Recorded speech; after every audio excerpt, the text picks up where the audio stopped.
দৰ্শকসকলৰ বাবে এই মুহূৰ্তত লৈ আহিছো এটা গুৰুত্বপূৰ্ণ খবৰ ধিংকাণ্ড আৰু মিয়া সন্দৰ্ভত এতিয়া ৰাজ্যৰ মুখ্যমন্ত্ৰী ডক্টৰ হিমন্ত বিশ্ব শৰ্মাই কালিৰ দিনটোত সদনৰ মজিয়াত কেতবোৰ গুৰুত্বপূৰ্ণ মন্তব্য উল্লেখ কৰা পৰিলক্ষিত হৈছে 11টা বিশেষ মন্তব্য কৰিছে এই সন্দৰ্ভত ৰাজ্যৰ মুখ্যমন্ত্ৰীগৰাকীয়ে সেই সন্দৰ্ভত বিস্তৃত তথ্য এই মুহূৰ্তত টাইমিটৰ দৰ্শকসকলৰ বাবে লৈ আহিছো অসমত বিভিন্ন ভাষা ভাষী বিভিন্ন জনগোষ্ঠীৰ লোক আছে এই বুলি মন্তব্য কৰিছে ৰাজ্যৰ মুখ্যমন্ত্ৰী ডক্টৰ হিমন্ত বিশ্ব শৰ্মাই বিপদত যিকোনো জনগোষ্ঠী পৰিব পাৰে এই মন্তব্য কৰা পৰিলক্ষিত হৈছে আৰু এই জনগোষ্ঠী সমূহৰ ওপৰত জপিয়াই পৰাটো সঠিক নহয় বুলি ৰাজ্যৰ মুখ্যমন্ত্ৰীগৰাকীয়ে সদনৰ মজিয়াত উল্লেখ কৰিছে ৰফিকুল ইছলাম দেৱব্ৰত শইকীয়াই নামনিৰ পৰা উজনিলৈ মানুহ যাব বুলি মন্তব্য কৰিছিল আৰু মুখ্যমন্ত্ৰীয়ে সেই মন্তব্যত প্ৰশ্ন উত্থাপন কৰা পৰিলক্ষিত হৈছে যে আপোনালোকে অসমখন লবই নেকি মিয়া মুছলমানে গোটেই অসম লোৱাৰ বাবে পৰিকল্পনা কৰিছে বুলি এক প্ৰকাৰ মন্তব্য প্ৰকাশ কৰিলে সদনৰ মজিয়াত ৰাজ্যৰ মুখ্যমন্ত্ৰীগৰাকীয়ে আৰু তাৰ প্ৰত্যুত্তৰত মুখ্যমন্ত্ৰীগৰাকীয়ে ক'লে আমি অসম লবলৈ নিদিওঁ বিধানসভাৰ মজিয়াত মুখ্যমন্ত্ৰীৰ স্পষ্ট কথা মিয়াক অসম লবলৈ দিয়া নহব ৰফিকুল ইছলামৰ দাবী মিয়া উজনিলৈ যাবই আৰু এই দাবীৰ প্ৰত্যুত্তৰ দি মুখ্যমন্ত্ৰীয়ে এই মন্তব্যৰ বিৰোধিতা কৰা পৰিলক্ষিত হ'ল আৰু উজনি অসমৰ ৰাইজে নিবিচাৰিলে আপোনালোক উজনিলৈ নাযাব বুলি এক প্ৰকাৰ মন্তব্য প্ৰকাশ কৰিলে ৰাজ্যৰ মুখ্যমন্ত্ৰীগৰাকীয়ে আৰু জেদ কৰি উজনি নাইবা বিটিআৰলৈ নাযাবলৈ হাতজোৰ কৰি মুখ্যমন্ত্ৰীয়ে আহ্বান জনালে অসমীয়া মানুহে নিবিচাৰিলে জোৰ কৰি সেই অঞ্চললৈ নাযাবা বুলি উল্লেখ কৰা পৰিলক্ষিত হ'ল উজনিৰ মানুহৰ ইচ্ছাৰ বিৰুদ্ধে জোৰ কৰি গ'লে নিৰাপত্তা নাপাব চৰকাৰে সহায় নকৰিব বুলি এক প্ৰকাৰ উল্লেখ কৰা পৰিলক্ষিত হ'ল ঢিঙৰ নিচিনা অঞ্চল হিন্দুৱে বসবাস কৰা অঞ্চল আছিল কিন্তু আজিৰ তাৰিখত এতিয়া ঢিঙত সংখ্যালঘু হৈ পৰিছে অসমীয়া মানুহ এই অঞ্চলত অপৰাধ আৰম্ভ হোৱাৰ পাছতেই হিন্দুৱে পলায়ন কৰিছে বুলি এক প্ৰকাৰ উল্লেখ কৰা পৰিলক্ষিত হৈছে আৰু সেই লোকসকলক গাঁও এৰি নাযাবলৈ প্ৰতিশ্ৰুতি নিদিয়ে সেই অঞ্চলৰ জনপ্ৰতিনিধিসকলে 1951 চনৰ পৰা সলনি হৈছে ঢিঙৰ জনসংখ্যাৰ গাঁথনি আৰু জনগাঁথনিক লৈ এতিয়া ভয়াৱহ বিপদ অহাৰ সংকেত পাইছে মুখ্যমন্ত্ৰীয়ে 1951 চনত ঢিঙত বহু হিন্দু লোক আছিল কিন্তু আজিৰ তাৰিখত এতিয়া ঢিঙত সংখ্যালঘুত পৰিণত হৈছে হিন্দু লোক এই জনসংখ্যাৰ এতিয়া পৰিৱৰ্তন হৈছে আৰু জনগাঁথনিৰ পৰিৱৰ্তনে ভয়াৱহ অশনি সংকেত কঢ়িয়াইছে বুলি এক প্ৰকাৰ মন্তব্য প্ৰকাশ কৰা পৰিলক্ষিত হৈছে আৰু বৰপেটাত এখন শ্মশানত একাংশ লোকে তলা মাৰি দিলে কিন্তু সেই স্থানলৈ নগ'ল এগৰাকীও বিধায়ক এই কথাও স্পষ্টকৈ সদনৰ মজিয়াত উল্লেখ কৰিলে ৰাজ্যৰ মুখ্যমন্ত্ৰীয়ে বৰপেটা জিলাত এটা সময়ত হিন্দু 70% আৰু মুছলমান 30% আছিল কিন্তু বৰ্তমান সময়ত আজিৰ তাৰিখত মুছলমান 70% আৰু হিন্দুৰ সংখ্যা হৈছে 30% বৰপেটা ধুবুৰীত হিন্দু লোকৰ ওপৰত অত্যাচাৰ হ'লে মুছলমান লোকে নিৰাপত্তা দিব লাগে এই মন্তব্য কৰিছে ৰাজ্যৰ মুখ্যমন্ত্ৰীগৰাকীয়ে সদনৰ মজিয়াত কালিৰ দিনটোত আৰু বিগত 4 মাহত বৰপেটা ধুবুৰীত এনে বহু ঘটনা সংঘটিত হৈছে যিসমূহ ঘটনাক লৈ মন্ত্ৰী জয়ন্ত মল্লক বৰুৱাক সেই স্থানলৈ পঠিওৱা হয় কিন্তু এগৰাকীও স্থানীয় বিধায়ক সেই স্থানত উপস্থিত নোহোৱাৰ অভিযোগ উত্থাপন কৰিলে ৰাজ্যৰ মুখ্যমন্ত্ৰীগৰাকীয়ে আৰু এই ক্ষেত্ৰত কিয় পক্ষপাতিত্বৰ ভূমিকা লৈছে স্থানীয় বিধায়কে তাক লৈও সন্দেহৰ আঙুলি টুঙোৱা পৰিলক্ষিত হ'ল উজনিলৈ মিয়া গ'লে সুৰক্ষা দিয়াৰ দাবী কৰা হয় কিন্তু বৰপেটা ধুবুৰীত অত্যাচাৰৰ সন্মুখীন হোৱা হিন্দু লোকক মুছলমানসকলে নিৰাপত্তা দিবনে নিদিয়ে সেই সন্দৰ্ভতো প্ৰশ্ন উত্থাপন কৰিলে মুখ্যমন্ত্ৰীয়ে ঢিংকাণ্ডৰ মূল অভিযুক্ত তাফজ্জুল পুখুৰীত কেনেকৈ পৰিল তাক লৈ এতিয়া প্ৰশ্ন বিৰোধীয়ে বাৰে বাৰে কৰি আহিছে আৰু বিৰোধীয়ে এই প্ৰশ্ন বাৰে বাৰে কৰাৰ বাবে এতিয়া বিৰোধীক সমালোচনা কৰিছে মুখ্যমন্ত্ৰী ডক্টৰ হিমন্ত বিশ্ব শৰ্মাই বিধানসভাত মুখ্যমন্ত্ৰী ডক্টৰ হিমন্ত বিশ্ব শৰ্মাই 11টা ডাঙৰ মন্তব্য কৰিছে এই মন্তব্য টাইমিটৰ দৰ্শকসকলক এই মুহূৰ্তত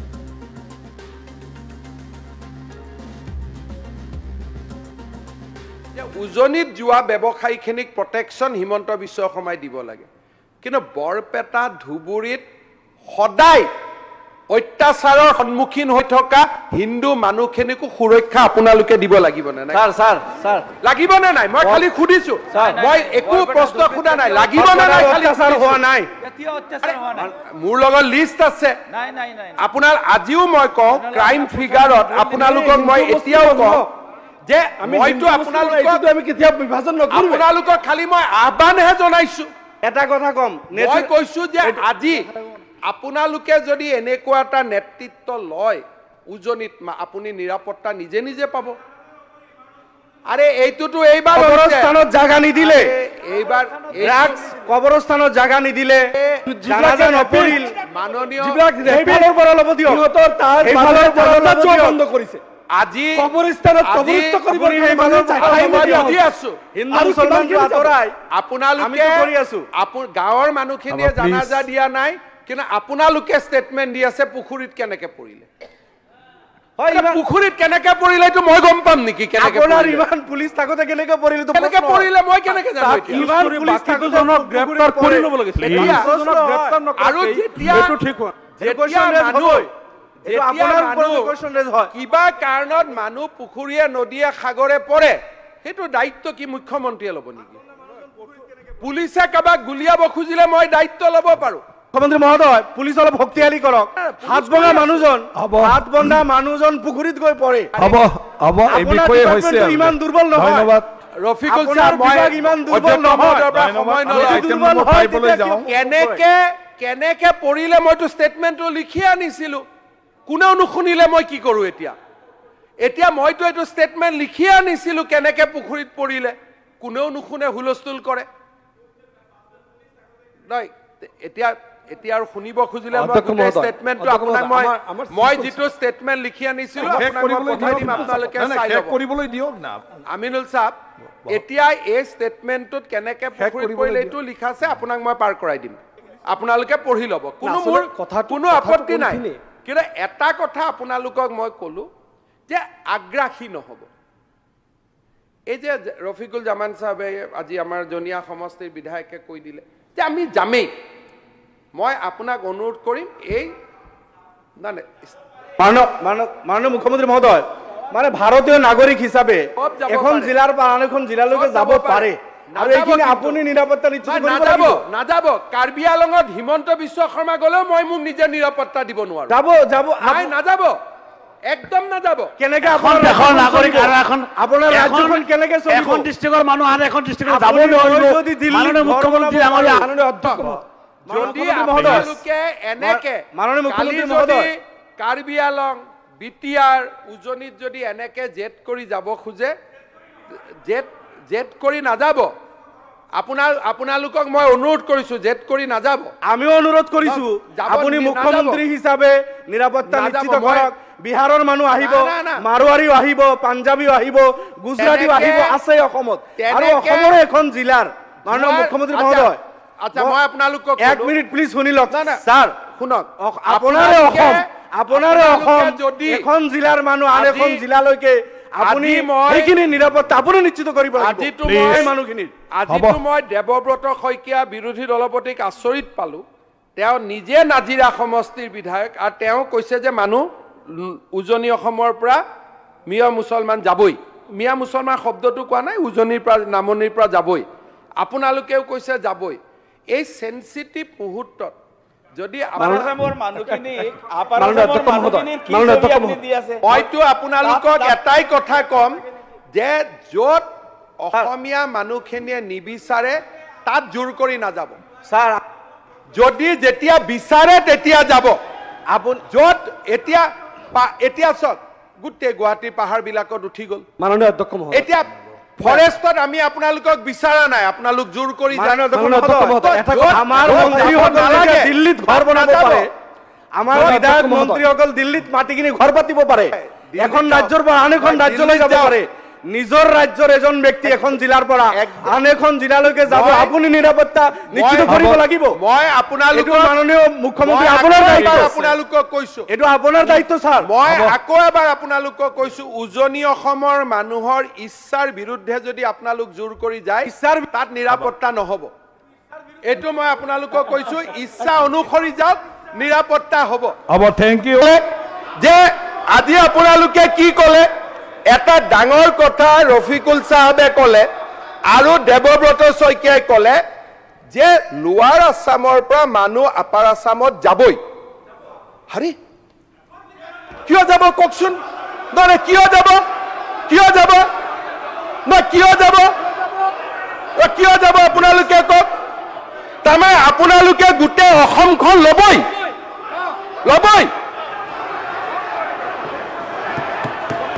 তাৰমানে আপোনালোকে মিয়া মুছলমান মানুহখিনিয়ে গোটেই অসম ল'বই আমিও ল'ব নিদিওঁ হৈ গ'ল আমিও ল'ব নিদিওঁ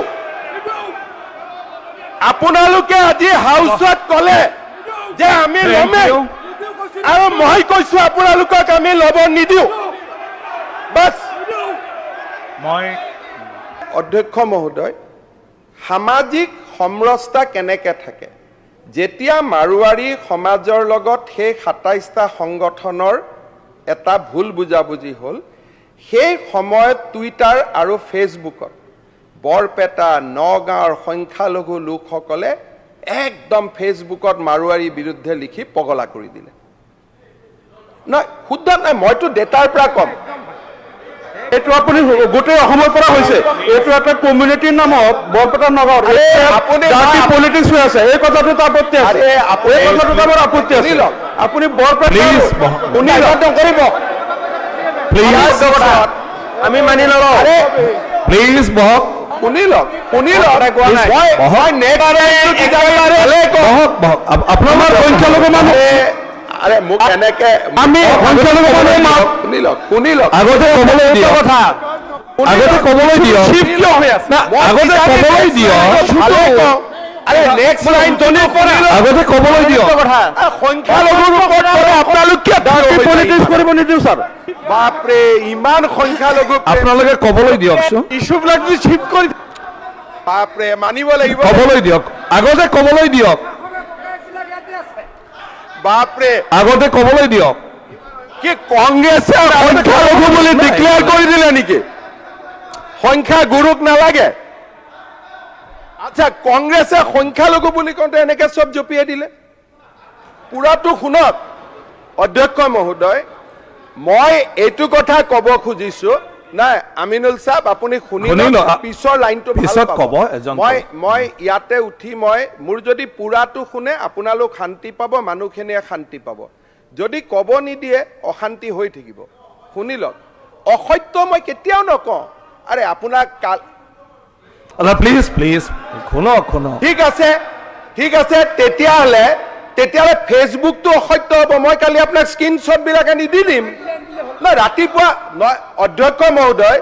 যদি মোক স্ক্ৰীনশ্বট বিলাক লাগে ৰাতিপুৱা মই স্ক্ৰীনশ্বট বিলাক দি দিম মই ক'ব খোজা কথাটো হ'ল যে ৰিচিভিং এণ্ডত যেতিয়া আমি সকলো আছো যিটো পক্ষলৈকে গ'ল মাৰিম কেতিয়াবা গ'ল আমালৈকেও আহে সেইকাৰণে যিবিলাক আমি ৰিচিভিং এণ্ডত থকা মানুহ সদায় সংযম যেতিয়া আমি ৰক্ষা কৰোঁ তেতিয়া সব কথা সংযমৰ মাজেৰে চলি যায় মই এইটো কোৱা নাই যে মাৰোৱাৰী যেতিয়া ভালনাৰেবল হয় আমি জপিয়াই পৰোঁ বঙালী ভালনাৰেবল হ'লে আমি জপিয়াই পৰোঁ যেতিয়া মাইনৰিটি ভালনাৰেবল হয় তেতিয়া আপোনালোকে আপত্তি কৰে ভালনাৰেবল সকলো হ'ব পাৰে এইখন অসমত বহুদা বিভক্ত আৰু ইয়াত এখন মাল্টি এথেনিক সোসাইটি আৰে মইতো লয় এইটোতো মোৰ আইডিওলজি আরে মইতো লয় আরে ভাই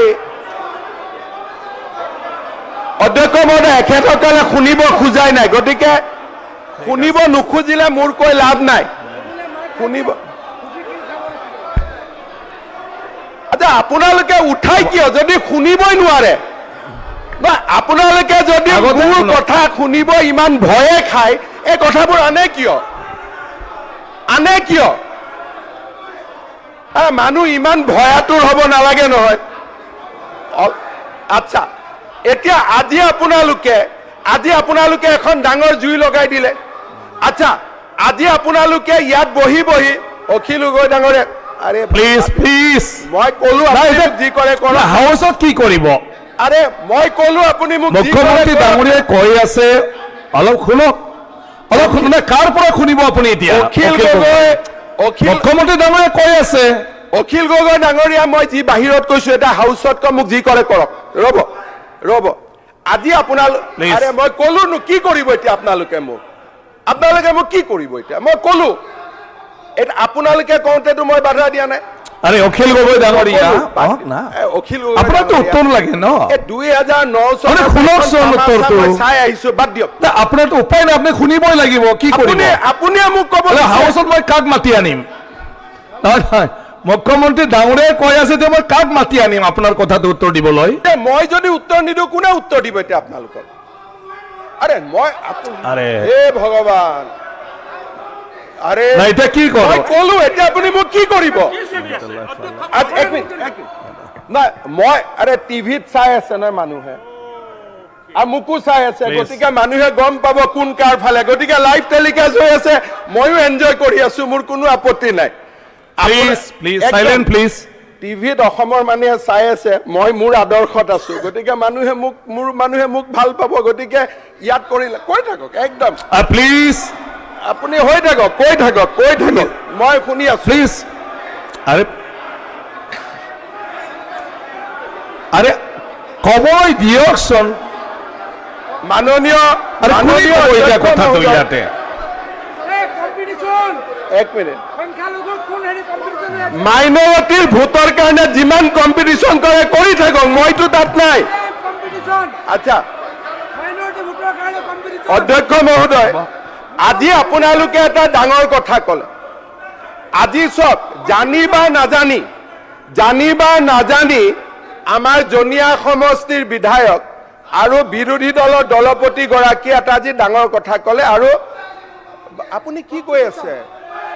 কি কৈ আছে আৰে মই পক্ষ লম না আপুনি কি কৰিব মই পক্ষ লমেই বাস মই পক্ষ লমেই প্লিজ যি কৰে কৰক না মই লমেই কব দিয়কচোন মই লমেই না কব পক্ষ লমেই আরে কি লাগে এতিয়া আরে নহয় মই তেওঁ আৰাম আপোনালোকে যদি নুশুনাকৈ আপোনালোকে ষ্টেটমেন্ট দিবই দিয়া নাই হ'ব কি ডিভাইড এণ্ড ৰুল ঠিক আছে হ'ব একো অসুবিধা নাই এতিয়া আপোনালোক পঢ়িলে শুনক আচ্ছা আজি আপোনালোকে কি ক'লে এটা ডাঙৰ কথা ৰফিকুল সাহেবে ক'লে আৰু দেৱব্ৰত শইকীয়াই ক'লে যে লোৱাৰ আসামৰ পৰা মানুহ আপাৰ আসামত যাবই হাৰি কিয় যাব কওকচোন নহয় কিয়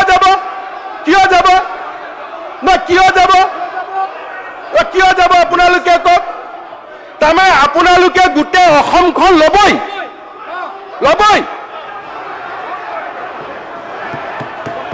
তাৰমানে আপোনালোকে মিয়া মুছলমান মানুহখিনিয়ে গোটেই অসম ল'বই আমিও ল'ব নিদিওঁ হৈ গ'ল আমিও ল'ব নিদিওঁ আপোনালোকে আজি হাউচত ক'লে যে আমি ল'মেই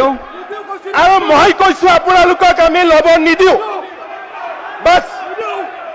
মই দিব লাগে একেখন মিটিঙত ৰমেশ পেগু আছিলে ডিসি আৰু এসপি আছিলে আমাৰ হাত নাই দিয়া বাপৰে আকৌ আমাৰ বুলি কৈ আছে মাইণ্ড কৰক কংগ্ৰেছ এউটিয়া শুনিলক আমাৰ তেখেতৰ এইবিলাক আপুনি পিছত নকব হিমন্ত বিশ্ব শৰ্মাই লগাই দিছে সংগঠন বিলাক আমাৰ বুলি অখিল গগৈ কৈ আছে তাৰ মানে এই ৰব দি দিম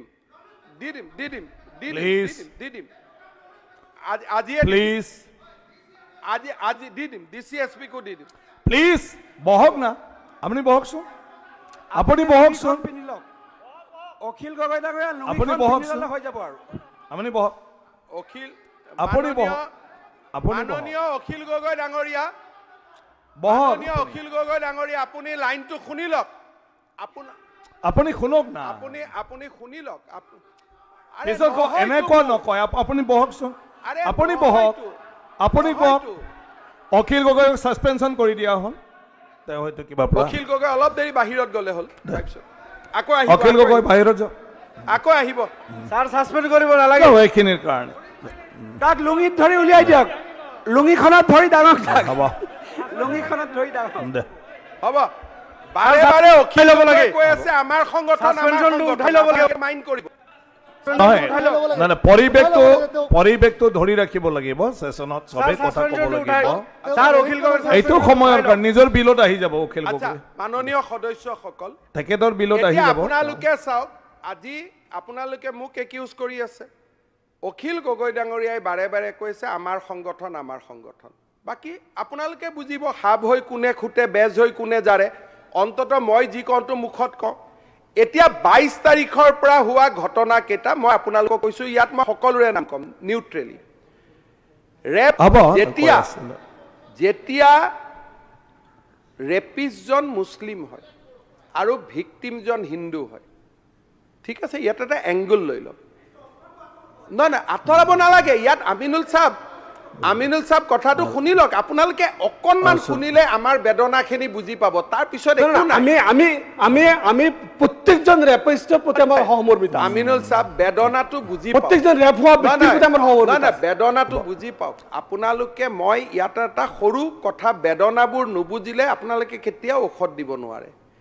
এতিয়া এই ঘটনাবিলাক আমাৰ সমাজত ৰেপ মলেষ্টেশ্যন এনেকুৱা ধৰণৰ ঘটনা ঘটে কিন্তু ইয়াৰ ফলত কি হয় আজি আপোনালোকে জানে যে ঢিঙৰ দৰে চহৰত এসময়ত গোটেই এৰিয়াটোত আমাৰ হিন্দু মানুহখিনি আছিলে ক্ৰাইম যেতিয়া আৰম্ভ হয় তেতিয়া মানুহখিনিৰ পলায়ন আৰম্ভ হয় আপোনালোকে মানুহখিনিক আশ্বাস দিব লাগিব নে নাই আজি ঢিঙৰ বিধায়ক কোন আজি আপোনালোকে চাওক গোটেই নামনি অসমত ঘটনাবিলাক সংগঠিত হয় আপোনালোকৰ যিবিলাক বিধায়ক জনপ্ৰতিনিধি নিৰ্বাচিত হয় তেওঁলোকে সংখ্যা গুৰু তাতে সংখ্যালঘু মানুহখিনিক গৈ আশ্বাস নিদিয়ে যে সব আপোনালোকৰ যি হৈছে আমি নিৰাপত্তা দিম আপোনালোকে গাঁওখন এৰি যাব নালাগে আপোনালোক কতো না যায় কোনো যোৱা নাই ঢিঙৰ পৰা কোনো যোৱা নাই স্যাৰ আমি অলপ ক'বলৈ যোৱা নাই নাই যোৱা কি কথা কয় অহাকালি মই ঢিঙত পপুলেশ্যন কিমান চেঞ্জ হৈছে হিন্দু মুছলমান 1951 পৰা কিমান পৰিৱৰ্তন হৈছে মই আপোনাক অহাকালি ব্যক্তিগতভাৱে ডেটাটো দি দিম কাৰণ ইয়াত প্ৰভোগ কৰা বুলি ক'ব প্ৰত্যেকটো ক্ৰাইমৰ পিছত মানুহৰ পলায়ন হয় যেতিয়া পলায়ন হয় মানুহৰ মনত পুঞ্জীভূত ক্ষোভ হয় যদি আজি কেইদিনমান আগতে বৰপেটাত শ্মশানত আহি তলা মাৰি দিয়া হ'ল বিধায়ক কোন ৰফিকুল জামান সাহেব আপোনালোকে ক'লে যে হিন্দু মুছলমান একো নাই সকলোৰে কাৰণে এমএলএ সকলোৰে কাৰণে মুখ্যমন্ত্ৰী এতিয়া মোক কওক সেই ক্ৰাইম সিন মুখ্যমন্ত্ৰী মহোদয় মোৰ সমস্যা হোৱা নাই তেনেকুৱা মোৰ জনিয়া খুব ভালে আছে জনিয়া সত্ৰ জনিয়াৰ মানুহ কোনো অহা নাই ঠিক ঠাকে আছে মই জানো জনিয়াত কি আছে কেইটামানহে আছে গৈ আৰু আগৰ পৰাই কেইটামানে আছিল 51ত কেইটামানে আছিলে বিলকুল কেইটামানে আছিল 51ত কেইটামানে আছিল ঠিক আছে আপোনালোকে যেতিয়া ইমানখিনিলৈকে কৈ আছে বৰপেটা জিলাত 70-30ৰ পৰা আজি আমি 30-70 হলো নহয় জিলাখন কালি মই ডেটা দি দিম পাৰ পুলিং বুথ মই ডেটা দি দিম এতিয়া যেতিয়া সংখ্যা গুৰু নামনিত সংখ্যালঘু সেই অঞ্চলবিলাকত যেতিয়া ক্ৰাইম হয় ৰেপ হয় ধৰ্ষণ হয় কিবা ঘটনা হয় মানুহখিনিৰ মনত যেতিয়া ইনচিকিউৰিটি হয় তেতিয়া বিধায়কসকল তাত যায় নে নাযায় মই মনোৰঞ্জন তালুকদাৰৰ কথাটো বাদ দিলো তেখেত স্যাৰ মই যায় নে নাযায় এটা কথা মই স্পষ্ট কৰিব বিচাৰিছো মাননীয় মুখ্যমন্ত্ৰী মহোদয় ঢিঙত যেটো পৰিয়ালৰ ভিকটিম কিশোৰীগৰাকী পেহী আমাৰ ইউডিএফৰ ৱৰ্কাৰ আমাৰ মানে তেওঁলোকৰ পৰিয়ালৰ লগত আগৰ পৰা মোৰ ভাল আমাৰ ইউডিএফৰ ৱৰ্কাৰ তাইৰ পেহী আমাৰ দলৰ কাম কৰে আমাৰ তাত অহা যোৱা আৰু লগতে মই নিজে এই পৰিয়ালটোক লগ ধৰি কিশোৰীগৰাকীক মই মুখ্যমন্ত্ৰী মহোদয়ৰ অৱগতিৰ কাৰণে কৈ আছো 1 মিনিট মই তাত গৈ মই সিদিনা 1 ঘণ্টা কথা পাতিলো মই কৈছো কিশোৰীগৰাকীক যে মা তুমি চিন্তা নকৰিবা তোমাৰ লগত আমি সকলো আছো আৰু এটা কথা যে মই কৈছো ছোৱালী মোৰ হওক আপোনাৰ হওক তেওঁৰ হওক ছোৱালী নাৰী জাতিৰ আমি সন্মান ৰাখিব লাগিব মই আপোনালোকক সমাধানটো দি আছো আজি বৰপেটা ধুবুৰীত হিন্দু মানুহৰ ওপৰত অত্যাচাৰ হলে তাৰ যদি মেজৰিটি সেকশনটোৱে গৈ মানুহখিনিক প্ৰটেকশ্যন দিয়ে তেতিয়াহ'লে আমি যোৱাৰ প্ৰয়োজনে নাথাকে আজি যোৱা 4 মাহত ধুবুৰী বৰপেটা জিলাত যিমানটা এনেকুৱা ঘটনা সংঘটিত হৈছে জয়ন্ত মল্ল বৰুৱাক মই পঠাইছো কিন্তু বিধায়কটো যোৱা নাই তাতে জয়ন্ত মল্ল বৰুৱাক মই পঠাইছো স্থানীয় বিধায়কটো যোৱা নাই আজি খবৰ কৰক মই গাঁৱৰ নাম কিবা কৈ পৰিবেশটো বেয়া কৰিব খোজা নাই আপোনালোকে কৈছে মুখ্যমন্ত্ৰীয়ে সাইড লয় সাইড কোনে লৈ আছে সাইড কোনে খেলি আছে আজি যদি আপোনালোকে হিন্দু মানুহখিনিৰ প্ৰতি সহনশীল হয় নামনিত মধ্য অসমত উত্তৰ অসমত ঘটনাটো নহয় আজি এটা সমাজত যেতিয়াই এই ৰেপ কেছবিলাক হয় বিশেষকৈ হিন্দু ছোৱালীৰ ওপৰত মুছলমানৰ দ্বাৰা আৰু হিন্দু ল'ৰাৰ দ্বাৰা মুছলমান ছোৱালীৰ হয় তেতিয়া যদি মুছলমান উকিলবিলাকে কৈ দিয়ে যে আমি এই কেছ নলওঁ আজি সমাজত সমৰস্তা কেনেকৈ আহিব আজি যেতিয়া মুছলমান একিউজড হয় হিন্দু ভিক্টিম হয় তেতিয়া সেই উকিলসকলে যদি মুছলিম উকিলসকলে বৰপেটা বঙাইগাঁৱত কৈ দিয়ে যে ভাই তুমি এই কেছটোত মই তোমালোকৰ হৈ থিয় নহওঁ কাৰণ এই কেছটো থিয় হলে মানুহে ভাবিব যে আমি কমিউনিটিটোৱে তোমাক সাপোৰ্ট কৰিছো ৰিভাৰ্স হিন্দু ল'ৰা এজনে যদি মুছলিম ছোৱালী এজনীক ধৰ্ষণ কৰে হিন্দু উকিলে যদি কয় তোমাৰ কেছ আমি নলওঁ সমাজত ৰেপ থাকিব সমাজত ধৰ্ষণ থাকিব আজি কংগ্ৰেছ দলৰ সদস্যসকলে আপোনালোক বহি আছে মই শুনিব একো ধৈৰ্য নাই বেদনাবিলাক যেতিয়া শুনে তেতিয়া গোটেই কথাবিলাক সলভ হৈ যায় মৰিগাঁৱত যেতিয়া মুছলিম ছোৱালীৰ ওপৰত ধৰ্ষণ হ'ল মইতো তাতো গৈছো লাহৰীঘাটত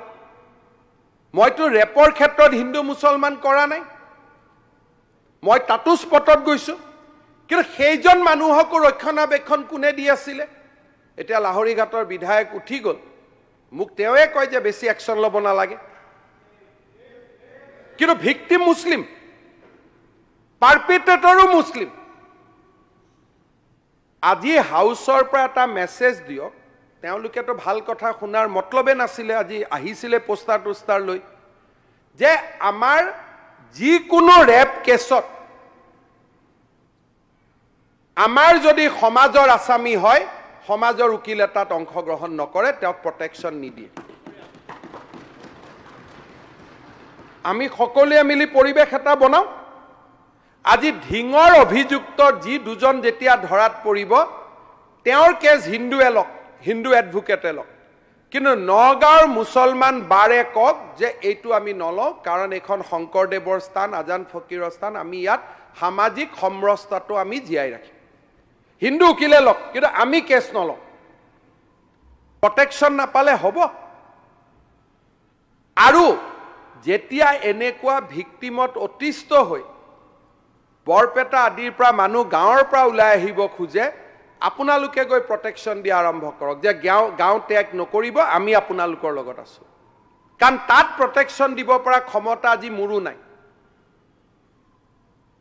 কোনে ক্ষমতা দিব লাগিব আপোনালোকে দায়িত্ব দিব লাগিব আপোনালোকে ভাবে